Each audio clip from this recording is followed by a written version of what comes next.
nítorí pé a ti dákẹ́ jù tẹ́lẹ̀ ọmọ Yorùbá pàápàá jùlọ àwọn ọmọ Yorùbá tó jẹ́ ọmọ ìlú Ìlọrin a tún ti rí a sì tún ti gbọ́ àwọn ète àwọn ará bíi láti sọ ojú ìlú Ìlọrin di ti Fúlàní pátápátá wọn àti ẹ̀fẹ́ kéégún àwọn ọmọ onílẹ̀ ọmọ onílùú sẹ́ńbẹ̀ mọ́ ẹ jọ̀ọ́ èdè wo ni Ìlọrin ṣédè Fúlàní ni tí kì í bá ṣe èdè Fúlàní tí ọ̀pọ̀lọpọ̀ ìlú wà lábẹ́ Kwara ṣé Fúlàní tó ní àwọn tẹ ìlú Ìlọrin dó lónìí ṣóòótọ́ ni ìta ń sọ nípa ìtàn rèé o kò yẹ ká yọ ìtàn kúrò nínú ẹ̀kọ́ táwọn ọmọ iléèwé ń kọ́ lórílẹ̀‐èdè Nàìjíríà pàápàá jùlọ nílẹ̀ Yorùbá ó yẹ kó ní kálukú mọ ibi tó ń lọ ó yẹ kó ní kálukú mọ ibi tó ti ń bọ̀ àti ibi tó ti ṣẹ̀ wá káwọn ọmọ àlè kankan mọ̀ wá sọ wípé ìran àwọn ló tẹ̀lú onílùú dó irú èyí tó ń ṣẹlẹ̀ nílùú Ìlọrin a gbọ́ ìwé ìròyìn gbé pé àwọn ọmọ Yorùbá tó wà nípínlẹ̀ Kwara pàápàá jùlọ nílùú Ìlọrin ti yarí lórí kíni wọ́n ti ń jí a ti sùn tẹ́lẹ̀ ṣùgbọ́n mọ́fòkò bàbá mi dáná ọjọ́ kan lèèyàn ń kọ́ kì í ṣe tógun o èmi ọmọ ó lè jẹ́ tógun ó lè jẹ́ pẹ̀lú àdúrà ó sì lè jẹ́ pẹ̀lú mi ọ̀gbà téèyàn bá wà lórí ẹ̀tọ́ tí ò ṣe jàgídíjàgan ẹnu la fi sọ ìdí la fi jókòó nígbà tí wàhálà bá fẹ́ ṣẹlẹ̀ níbì kan ọ̀rọ̀ ló ń bẹ̀rẹ̀ tí ó bá tún parí ọ̀rọ̀ wọn ò fi parí ẹ̀ ọ̀rẹ́dì àwọn Fúlàní wọ́n gbà pé àwọn làwọn nílùú Ìlọrin ṣé ẹ mọ̀ pé Ìlọrin ni capital Kwara State ó dàbí Àbújá tí àwọn northerners ní bó ṣe jẹ́ olúùlú Nàìjíríà yẹn àwọn làwọn ní gbogbo Nàìjíríà Èkó ní kọ́kọ́ ń bá fà tẹ́lẹ̀ nígbà tó jólú ìlú nígbà ọ̀yá wọn ní no man's land ni báwọn ọmọ Èkó bá gbà problem tiwọn nìyẹn ṣùgbọ́n tá à ń sọ ni pé lóòótọ́ ọ̀dàlẹ̀ wà nù ran Yorùbá tó pọ̀ ṣùgbọ́n àwọn máa lè tí wọn ò fẹ́ kílẹ̀ Yorùbá ó rójú alálẹ̀ ó mú wọn àwọn ọmọ ọkọ náà ti ń dìde bó ti wulẹ̀ kó rí gbogbo wa ò lè jọ máa lè tán wọ́n ti ń change face ìlú Ìlọrin ẹ má gbàgbé wípé nígbà mo rántí bàbá yìí Brigadier General Bámgbóyè ni gómìnà ológun bóyá ọmọ ológun orí omi ń gbà yẹn ni wọ́n dá government house ti ìpínlẹ̀ Kwara ni wọ́n dálẹ̀ wọ́n pè ní Kwara State Government House bí ọgbọ́n wọ́n sọ di kí ni wọ́n sọ dà yẹn o ó dàbí pé wọ́n sọ di wọ́n change symbol yẹn wọ́n yí kúrò wọ́n sọ di Ahmadu Bello Government House nílùú Ìlọrin nípínlẹ̀ Kwara Ahmadu Bello kì í ṣe pé ìjọba ò lè ṣe fúnra ẹ̀ ibi tó bá wùjọba ló lè forúkọ ran àtẹ̀yà sí ṣùgbọ́n ta làwọn consult wọ́n ń dọwọ́ wú ta ló sọ di Ahmadu Bello tó bá jẹ́ pé wọ́n sọ di àwọn tó dá sílẹ̀ bíi Brigadier General Bámgbóyè yẹn ní ṣe bí ìbásàn ọ̀dà oyè ọba ìlú Ìlọrin wọ́n sọ di Emir of Ìlọrin kò lè sí ṣé Yorùbá wo ló fẹ́ sọ pé òun Olú of Ìlọrin ní ìsìn tí wọn ò ní dá wàhálà lẹ̀ lórí nǹkan oní nǹkan ẹ̀yin ọmọ Yorùbá kì í ṣe pé à ń sọ wípé kájà ṣùgbọ́n a lè gbẹ̀tọ́ wa padà láwọn ọ̀nà kan lórí pé mi ò gbà mọ́ fi lọ̀ mí Emir Ìlọrin ti dúró ìyẹn ni pé ọba Fúlàní ló wà nílùú Ìlọrin báwo ni Ìlọrin ṣe jẹ́ ti Fúlàní ṣédè Fúlàní ní Ìlọrin ṣèlú Fúlàní ní Ìlọrin ara ìwà alọ́nilọ́wọ́gbà tá à ń sọ rèé tí ò fi yẹ ká gbàgbé ìtàn bó ni Ìlọrin ṣe jẹ́ mò ń bọ̀ ńbẹ̀ o. ṣùgbọ́n bàbá ti rántí ìtàn ìlú Ìlọrin ẹjá máa sọ fún wa wípé ìwé ìròyìn tún gbé wípé wọ́n fẹ́ sọ yunifásitì ìlú Ìlọrin ìyẹn uni Ìlọrin wọ́n tún ń gbèrò láti sọ di ti Sheikh Alimi University. Sheikh Alimi University. Alimi tó kógun jà Àfọ̀njá wọ́n lórúkọ Àfọ̀njá láti sọ di yunifásitì nítorí pé àwọn ni wọ́n ń jọba ìlú Ìlọrin. ọmọ Yorùbá ẹ̀ ń sùn ni ṣùgbọ́n àwọn ọmọ Yorùbá kan ti dìde ẹgbẹ́ yẹn KSCM ni wọ́n pè wọ́n olórí wọn ti kọ lẹ́tà jáde pé àwọn ò gbà kò jọ àwọn Kwara State something ṣá kò jọ o àwọn forum kan ni ó dàbí ẹni pé ìran Yorùbá ti ń jí pàápàá jùlọ nílùú Ìlọrin. àdúrà tá à ń gbà ní wípé káwọn ọba tí wọ́n ń fẹ́ Fúlàní kán mọ̀ tó kógun tó ja Ìlọrin kán mọ̀ fi ja ìlú wọn torí pé wọ́n mọ bí wọ́n ṣe ń pera wọn wọlé nígbà tí wọ́n bá padà pọkọ tán. wọ́n ti ń fi wọ́n tọrọ fáwọn ọba wa kì í ṣe pé wù wọ́n kán fọmọ wọn tọrọ fún Yorùbá kódà ẹlòmíín lè fìyàwó ẹ̀ lẹ́nu wọn nítorí kíni nítorí tí wọ́n fẹ́. kí ni ẹ sì fẹ́ wọ́n fẹ́ gba ilẹ̀ wọ́n fẹ́ gba ìlú. ẹjọ́ kí ni ìtumọ̀ Sheikh Alimi University nínú ìlú Ìlọrin wọ́n ń ṣe bó ti wù wọ́n ń dọwọ́ wú. ṣé ká níjọba abẹ náà ń gbàbọ̀dè àbí ká sọ wípé wọ́n jọ mọ́ àbí ká sọ pé Fúlàní ni wọ́n àbí ká sọ pé kò sọmọ Yorùbá nílùú Ìlọrin mọ́. ìyẹn ni Kwara State Government House ṣe di Ahmadu Bello Government House nínú ìlú Ìlọrin. kí nípa Ahmadu Bello nílùú Ìlọrin? kápítà ìpínlẹ̀ Kwara nílùú Ìlọrin wọ́n fẹ́ dominate ẹ̀. tọ́wọ́ bá ti tẹ kápítà kí ló ṣẹ́kù? tó bá yá wọ́n padà sọpọ̀ ọmọ Yorùbá tí yóò bá ní indigenous blood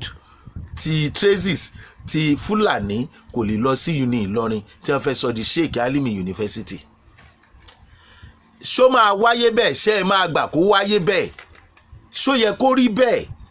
ìbéèrè ni. tó bá yẹ kó rí bẹ́ẹ̀ all and good. tí ò bá yẹ kó rí bẹ́ẹ̀ ìgbésẹ̀ ni. ṣùgbọ́n ká mọ̀ fàjà gídíjàgan ká fẹ́lẹ̀ kébò sí kálẹ̀ rẹ ní báwájú mọ́ foko mi dáná ìjọ kan lèèyàn kọ́. fáǹfààní àwọn ọmọ tí ò mọ̀ tán Sheikh Alimi tí wọ́n fẹ́ forúkọ ẹ̀ sọ yunifásitì uni Ìlọrin tó jẹ́ ti gbogbo èèyàn tó jẹ́ ti stéètì tó jẹ́ pé kì í ṣe ìrankan ẹ̀yà kan ló wà nínú stéètì yẹn. wọ́n fẹ́ bojú ẹ̀yà yòókù jẹ́ bí wọ́n bá fi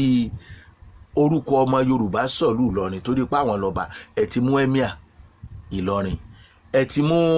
Ahmadu Bello Government House instead di Kwara State Government House ẹ̀ tún fẹ́ mú uni Ìlọrin ẹ̀ fẹ́ sọ di Sheikh Alimi. Alimi yìí ló gbàbọ̀dè f'Áfọ̀njá nígbà tí láyé Ọ̀yọ́ Empire nígbà tí ìjà ń wáyé láàrin kábíyèsí Aláàfin Ọ̀yọ́ àti Àfọ̀njá tó jó lórí ogun. ó dàbí Ààrẹ Ọ̀nà Kakanfò àsìkò yìí ni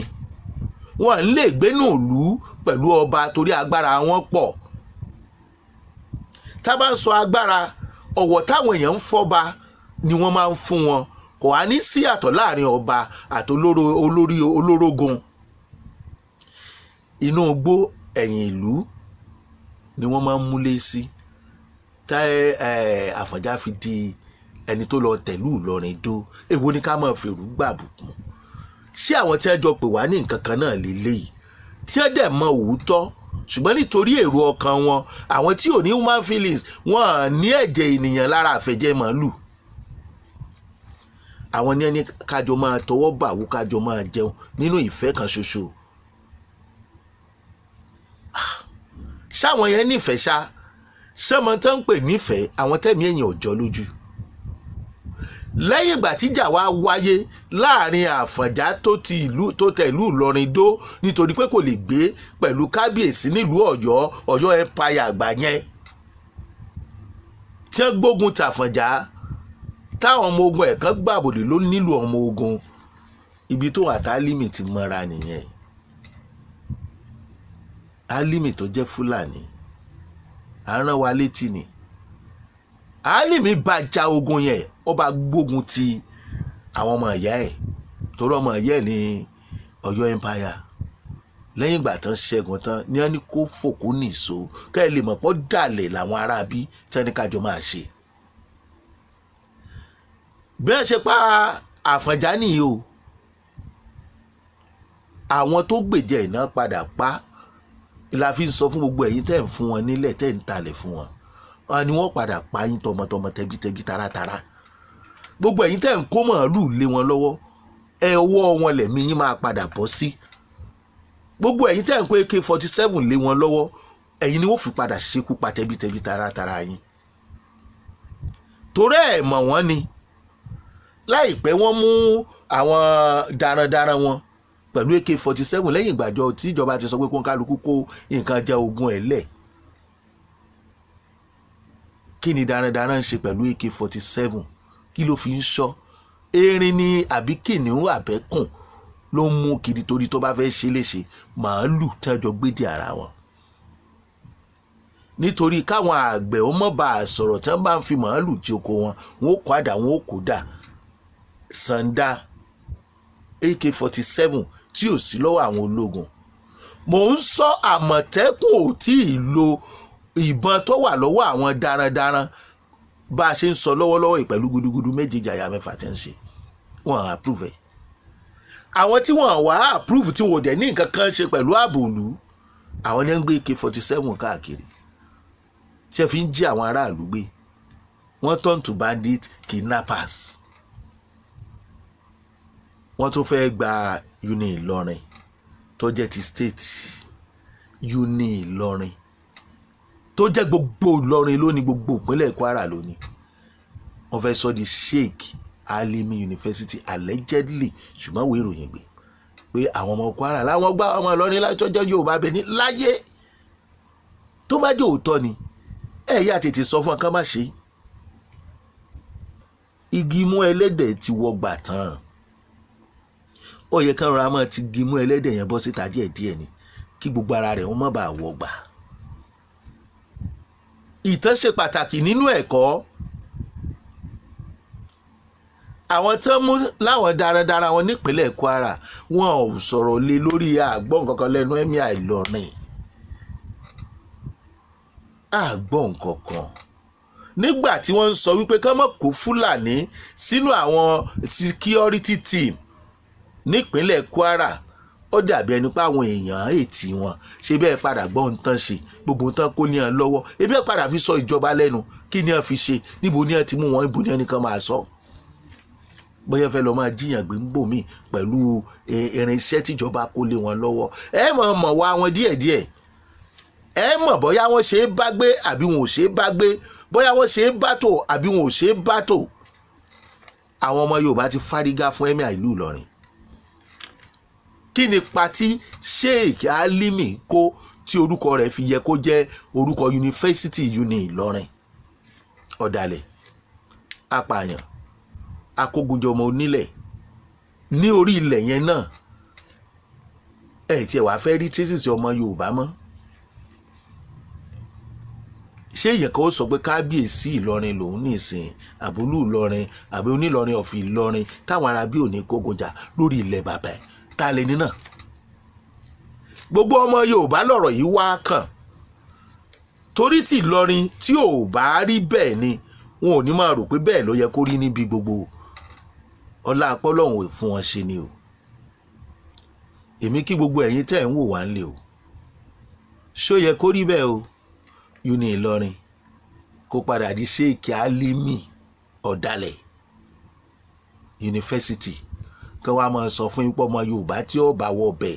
yóò lọ gbà wíwá lọ́wọ́ Emir Ìlọrin kó tẹ́lẹ̀ wọ yunifásitì Ìlọrin ẹ mọye ìlú tó wà nínú Kwara State. Mo gbọ́ pé àwọn Èkìtì kan, àwọn Ìgbàjà kan, àwọn kìnní kan, àwọn Ọlọ́fà kan, gbogbo yín pátá bọ́mọ yín ọba wọ uni Ìlọrin. Kódà bí wọ́n bá mú ọmọ látẹ̀kọ́ sí uni Ìlọrin yóò lọ gba lẹ́tà, yóò lọ forí balẹ̀ lọ́dọ̀ ẹ̀mí àìlú Ìlọrin. Ṣé kan sọ di Sheikh Alimi University? Ṣé wọn Agboola lórúkọ tèmi? Ẹ ṣe bẹ́ẹ̀ ṣe ń wò wá.